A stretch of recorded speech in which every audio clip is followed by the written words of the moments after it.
Hey, good morning. This is E.G. LeBlanc. We're doing the 22 push-up challenge. We're remembering veterans that are committing suicide at a prolific rate, and we're discussing the things that basically veterans and really anyone in particular can do to be more resilient. I could talk. Resilient. And so we've talked about a lot of things. Most importantly, the importance of faith, family, and friends, being connected, the importance of being vulnerable and having people that you could talk to, the importance of therapy, especially cognitive-based therapy, and we've talked a lot about, you know, uh, really a lot of different things at this point. So, I'm delighted at the opportunity to be able to share with you. And I was thinking about, okay, well, what can I talk about today? And I was thinking today how grateful, how incredibly grateful I am for the mentors in my life. And there's been a bunch of them. Some of them I don't think even know about how much of an impact they've had on my life. Uh, and so, background on me. My father's father um, was an abusive alcoholic. Um, I don't know what he went through. We never got to talk about that. Uh, and so my dad got it pretty bad. My dad got it very, very bad. And uh, it got very, like my dad and I never actually talked about it, you know. Uh, my dad and I never actually talked about it, but my uncle, you know, uh, went, told me a story about how he was like had high fever, and you know, and was about like 6 or 7 years old. Uh, maybe a little bit older than that. I was. Oh man, I'm messing this up. Difficult to talk about. Yeah. Um, and I'm not even. What is this? Like, I'm not even talking about. Really, I'm just scratching the surface.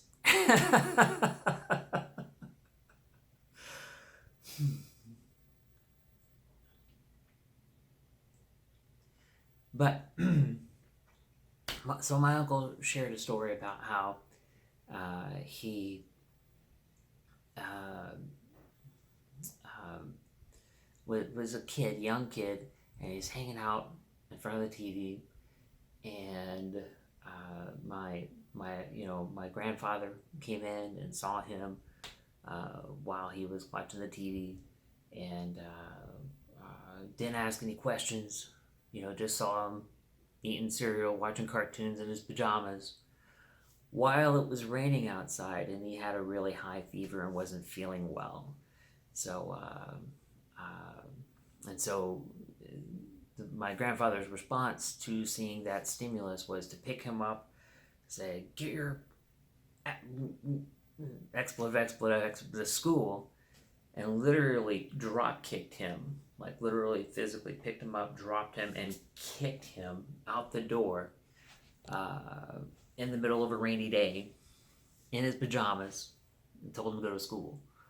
Uh, that's just one of the stories I've heard. And again, I haven't heard it directly from my dad. My dad was oldest son of a whole bunch of people, and oldest son of a whole bunch of siblings, and the oldest, really, out of all of them. And so, so he ended up having to, take on a lot. And the older I get, the more respect I have for my dad, because he got it bad. I didn't get it nearly as bad, but my brother and I, we have our stories. We have things that we went through, and I have a lot of forgiveness and respect for my father, and I will honor my father. Um, uh, but needless to say, um, uh, I'm not the dad that my dad was to me. Uh, I am trying, and it's been difficult. Let me tell you, to you know be different, right? To break the cycle. And my dad started that, and he is to be commended in every way for beginning that battle to break the generational curse, whatever you want to call it, right? Um, I say all of this knowing that I haven't talked to my dad in years. One of my last conversations that I had with my dad,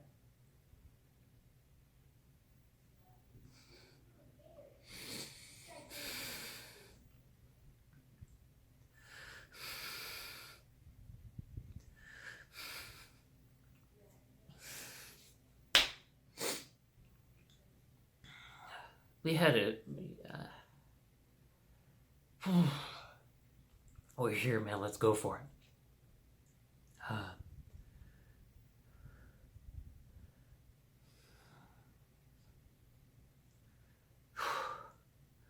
I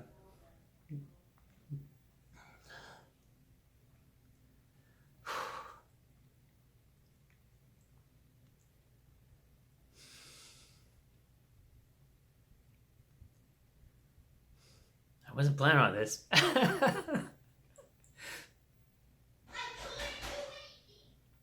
Hey, Jiraiya. Jiraiya, son, can you come here, please?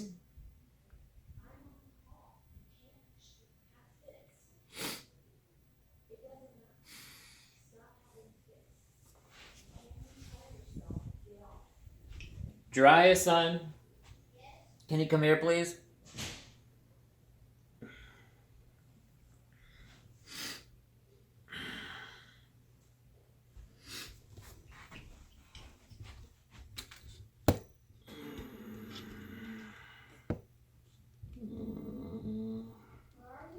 I'm upstairs, buddy. I love you, man. You doing okay?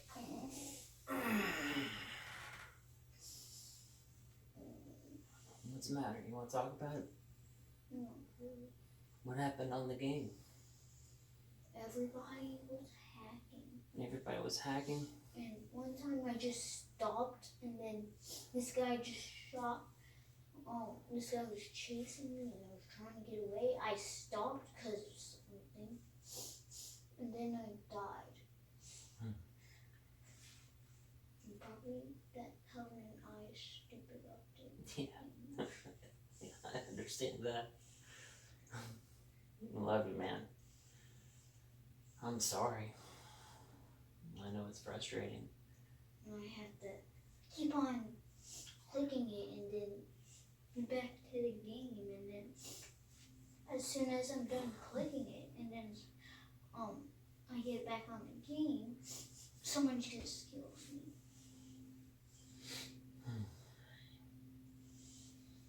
Hey, I love you very much. Love you too. Thanks for being a great son. Love. Hey, I need you to remember to channel your emotions, right? Remember what we talked about? What are some of the things you could do whenever you get really upset like that? What's some of the things you could do to help you calm down whenever you're going through a hard time? Deep breath. Deep breaths. Stopping the game. Yeah, maybe taking a break. I like hugs too. Hey, thank you. I love you. Love you too. Alright, big hug.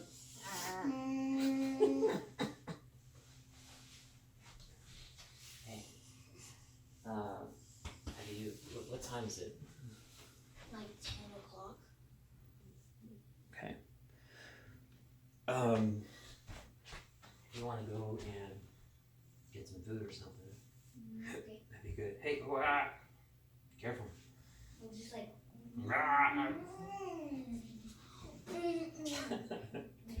Be careful around the stairs, please. 11. Okay. That's a good dance, though. Yeah. Yeah, see, that's what I'm telling you. Thank you. Thank you, Raylan. Yeah.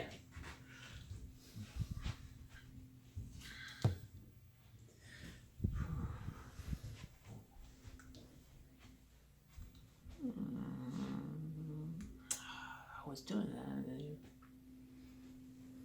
There you go.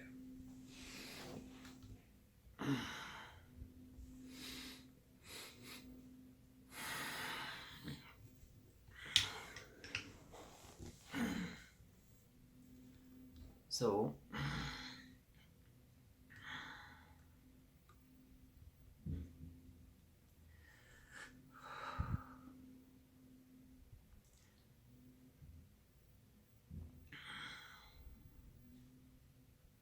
forgot what I was saying. Whenever I was a young man, there was a guy that was 40 years old. His name is, it's so funny now, it's like 22 years later, 23 years later. What?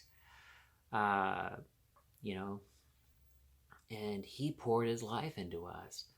And I say us, there was a group of young college youngins, and I was one of them.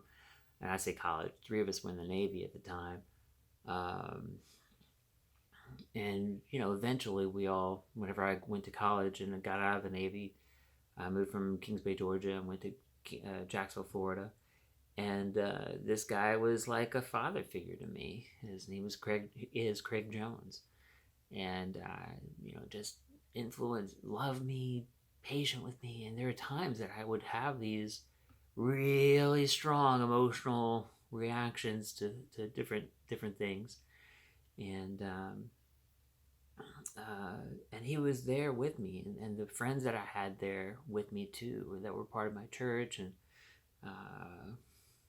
and that's, I guess that if you had to put it down to any one decision that helped me out more than anything else, it was whenever I was 19 years old.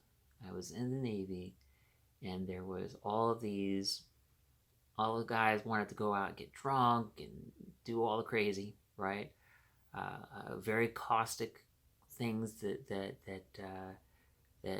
young uns do is considered the sailor's way of life, right? Has been for forever, right? But we're in a day and age where we have the opportunity, should we choose to do so, to rectify that. And I think that this will make us stronger as a nation and as individuals. And I think that that decision, though, whenever I saw that there were a group of people that were, the people I was surrounded by were all seemed hell bent on self destruction, and I felt like that was I felt like that was the worst thing to do. And so one cold October night, I prayed. I said, God, whatever it takes, please help me get right with you. The very next day, I met a guy named P.J. Herter in the Navy, in the galley. And then from there, I met a guy named Thomas Hathaway. And they, were just senior petty officers, but I got to go hang out at their house. I'll never forget eating chicken cordon bleu, watching Wallace and Gromit, just hanging out, and and they poured their lives into me. They challenged me. They helped me to be the man I am today. And then, people in the Navy, Daniel Harvey Glasgow, I mentioned him earlier. That guy defriended me on Facebook because I posted something that he didn't agree with politically, probably. But I still love him. Um, and Senior Chief Boyley. Most important lesson I learned from him: what you start, finish. What you start, finish. Uh, you know, uh, still have a lot of stuff I need to finish. But yeah. And then there is those were by far the greatest mentors I had, who were actually like supervisors that I was very fortunate to be blessed by. One captain, oh my gosh, what was his name? One of my second captain in the Navy, and I don't remember his name right now, but I remember his face, and I remember the times that we taught together. This guy was amazing. He was like one of the few, like he read my story. He read my, you know, early drafts of the Sight Find series, uh, you know, and gave me a lot of encouragement and taught me, um, it gave me a lot of affirmation and encouragement, and meant a lot to me back then. That I had talent, right? Um, Getting out of the Navy, uh, going to work at different jobs here and there. Lots of people. Jason Griffiths, the best man at my wedding, taught me about dealing with pride and was there for me in some very difficult moments whenever I was an aspiring English teacher way back in the day. And anyway, I'm skipping people because there's a whole bunch of them that were there for me and listened to me. And Jeremy Galjor. There's one time that I had a really rough moment, and I ran away. Like I literally just people were all around. I literally ran out of the room, and he went running after me, and I'll never forget that moment. It meant the world to me, and I felt like his touch was the hand of God, telling me that I'm loved, and you know, and helping me. Really was there for me, and so then whenever I started working as a instructional system designer, people that were whenever I was at my master's, going after my master's degree, uh, Dr. Dan Surrey, uh, uh, Dr. Johnson, uh, a number of professionals that were there that but man, Dr. Surrey, like he his comments and feedback in that course that we took together uh, helped me to see that I really that I'm talented, that I'm really good at this stuff called instructional system design and human performance technology, and that my voice could contribute to the profession and that kind of stuff. And then at the early in my career, one person that's still with me now, that as an instructional system designer, and I would not be where I am today without his specific help. And uh, uh, he has been a benefactor, a mentor, um, and a positive exemplar of what it means to be bold, what it means to be a bold man. Uh, and that is without a shadow of a doubt, retired U.S. Coast Guard Commander Rich Arnold. Oh my gosh! And of course, I didn't even talk about the people in high school. Talk about you, Colonel McKay. Yeah, man. Uh, I wouldn't be here today if it wasn't for Colonel McKay. Like, I'd be in jail or something else. Uh, you know, if it wasn't for Colonel McKay, and that was in high school. Uh, and but yeah, people. If you're so Rich Arnold, he ended up helping me so much because he gave me advice, affirmed me, was talking about how he saw me as a general, that kind of thing, and that I, um, that there was just these specific conversations that we had, little things that he would say and do that made it very clear that he saw the talent and the abilities that were within me. And then he gave me opportunities to shine. And he still, to this day, I get job opportunities from him. He is, without a shadow of a doubt, one of the main benefactors um, in my life. People, they talk about all the time that whenever you get to the top, you send the elevator back down. He did, and he has allowed me to do well. There's a lot of opportunities that I have right now that I just would not have if it wasn't for that, right? And so, at any rate, uh, working as an instructional systems designer and human performance technologist, I'm very grateful for working with Dr. Paul Elliott.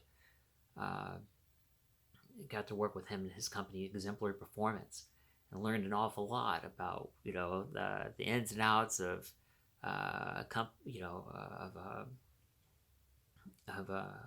of a top notch consulting firm. I say the ins and outs. I got to see how he handles his relationships with clients and how he handles his relationships with people, and how he is even a positive example of what it means to be a man of faith in this world today. And I got to see him handle the death of his son, and I was right there for that, and right there seeing him go through that and persevere, and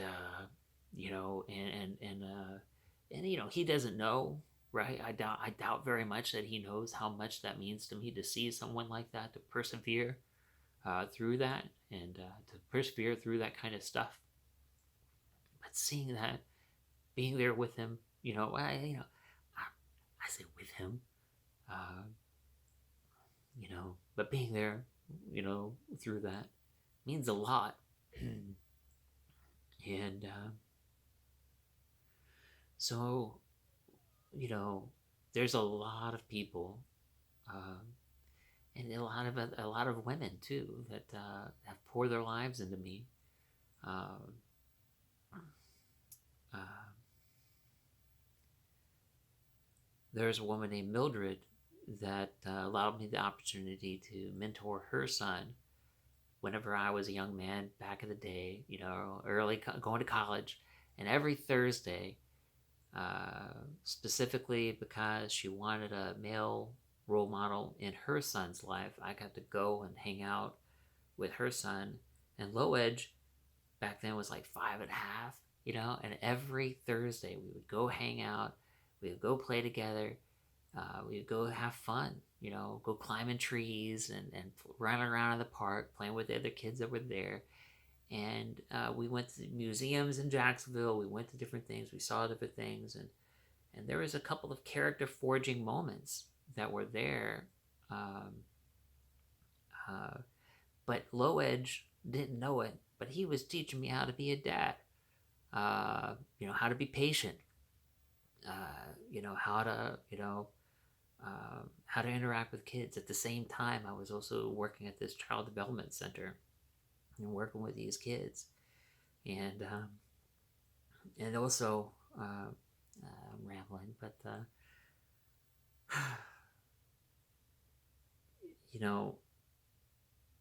there are so many people, man. It takes a community of people. We need each other. I don't care who you are. I need you. You need me. We need each other. And the only way we're going to be able to get through this and be our very best selves is if we're all encouraging each other, being patient with one another, lifting each other up, giving to each other, helping each other to shine and be our best, affirming each other, seeing the strengths in each other. And, and that means that I'm going to mess up. I've messed up so much. nearly every major project I've had, I've messed up in some way. But it is only specifically because of the grace that other people show me, that, and my humility in response to that, and saying I'm sorry and I'm going to grow and I'm going to do the best I can to keep moving forward. Uh, that helps us all to grow. And what do you know? The thing that was a struggle and this major epic deal the last time isn't a big deal the next time, because we learn and we learn together and we grow together. So, yeah, 30 minutes. We need mentors, man. We need mentors. And I haven't even done the push-ups yet. What? Any rate, thanks for being here. Let's do the push-ups. And perhaps in tomorrow's or another video, we'll talk about how we can get mentors specifically. But I guess today I just rambled a bit about the importance of finding mentors and breaking from generational issues, and how important it is that we need each other. We need each other. I need you and you need me. I need you and you need me. We need each other. Love you very much. You are loved. You are precious. And keep fighting the good fight. Let's do the push-ups.